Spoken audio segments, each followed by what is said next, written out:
কুষ্টিয়া শহরে জামাতে ইসলামী ও গণ অধিকার পরিষদের নেতাকর্মীদের মধ্যে সংঘর্ষের ঘটনা ঘটেছে। এতে অন্তত 15 জন আহত হয়েছেন। এ সময় কুষ্টিয়া 3 আসনের সংসদ সদস্য আমির হামজার গাড়ি ভাঙচুর করার অভিযোগ পাওয়া যায়। শনিবার সন্ধ্যায় শহরের 6 রাস্তার মোড়ে এ ঘটনা ঘটে। কুষ্টিয়ার অতিরিক্ত পুলিশ সুপার ফয়সাল মাহমুদ এ তথ্য নিশ্চিত করেছেন।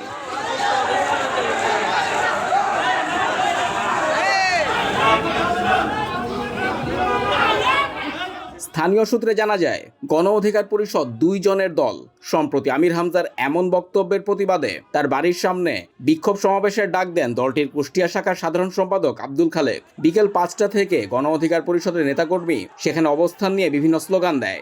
সন্ধ্যা 6:30টার দিকে আমির হামজার গাড়ি সেখানে পৌঁছালে উত্তেজনা ছড়ায়। পরে তা সংঘর্ষে রূপ নেয়।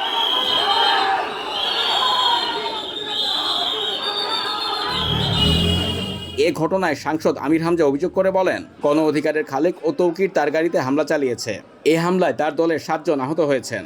তিনি আরও জানান, তিনি এখন হাসপাতালে যাচ্ছেন এবং সেখান থেকে ফিরে হত্যা চেষ্টার মামলা করবেন। এই বিষয়ে জানতে চাইলে গণ অধিকারের কুষ্টিয়া শাখার সাংগঠনিক সম্পাদক তৌকির উল্টো অভিযোগ করে বলেন, তাদের কর্মসূচিতে অতর্কিত হামলা হয়েছে। সেই হামলায় তার দলের অন্তত 8 থেকে 10 জন আহত হয়েছেন। অতিরিক্ত পুলিশ সুপার ফয়সাল মাহমুদ বলেন, পরিস্থিতি বর্তমানে শান্ত আছে। সেখানে বাড়তি পুলিশ মোতায়েন রয়েছে।